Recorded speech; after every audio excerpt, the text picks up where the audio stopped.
Monday the 20th of April. Our daughter has returned from her travels, so we are relieved of our cat-sitting duties.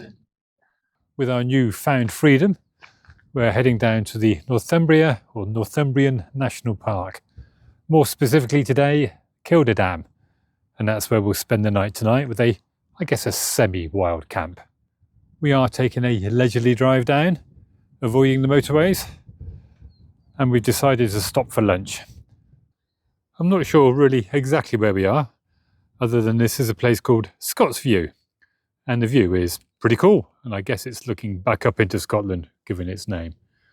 I don't know what those little peaks are over there, but I'll stick the name down below.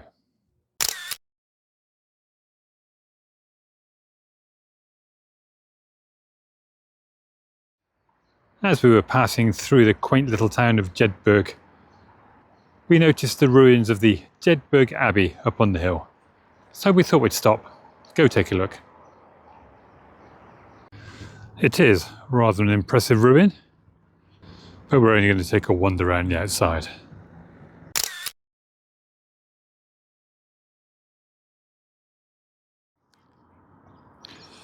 I'm pleased to say that the main road does bypass the town, which is cool. So while we're here, we're going to have a wander around and take a look.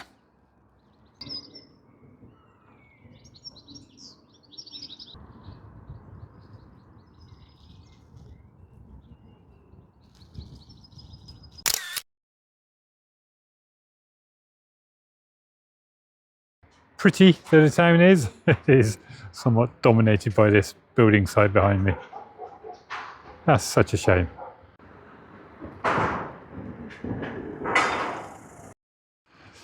I think I may have been pronouncing the name of this place incorrectly. No surprise there really. So maybe it's Jedburgh. Anyway, this building in front of me was once the home of Mary, Queen of Scots. Okay, maybe she didn't actually live there, but it is called Mary, Queen of Scots House, and she did lodge there apparently, at least once. I've taken over with a bit of videoing and talking because Mark is struggling to get his words out today. But yes, Mary Queen of Scots did visit here in 1566, and it is believed that she lodged here during her visit to Jedburgh to conduct a royal inspection of the border country. Whilst here, she was taken ill and nearly died after an epic journey to Hermitage Castle. As she awaited her execution in 1587, legend has it that she said, "Would that I died at Jethert, Jedburgh." Do, do, do.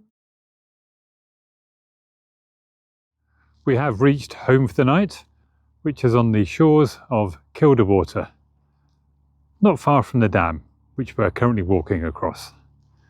The drive down here was a pain in the ass.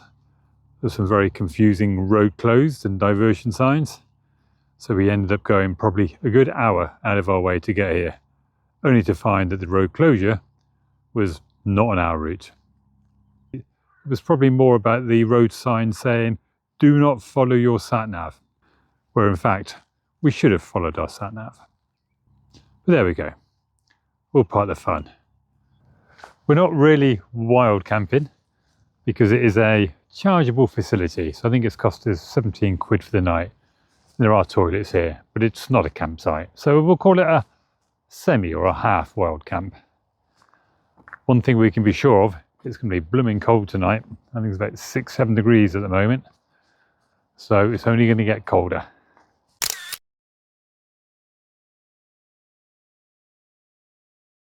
The van is currently all the way over there, just beyond that red car, but we'll move it. It's not going to be our resting place for the night.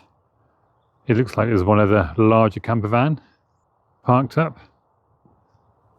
and beyond that 2 cars, which I'm sure will clear off at some point. According to Wiki, Kilda Water does hold a couple of records. It is the largest man-made reservoir in the UK by volume of water, and it is surrounded by a man-made forest, which is also the largest in the UK, Kilda Forest. Although, also according to Wiki, the anticipated demand that the reservoir was built for never materialised, so it is considered a bit of a white elephant, government funded. After having been sat in the van for a large chunk of the day, we are stretching our legs by taking a walk out across the dam. I think there's some walks up in the woods behind where the van is as well, which we may venture up to later on, but given how cold it is and the time, I think we're about 6 o'clock, probably not.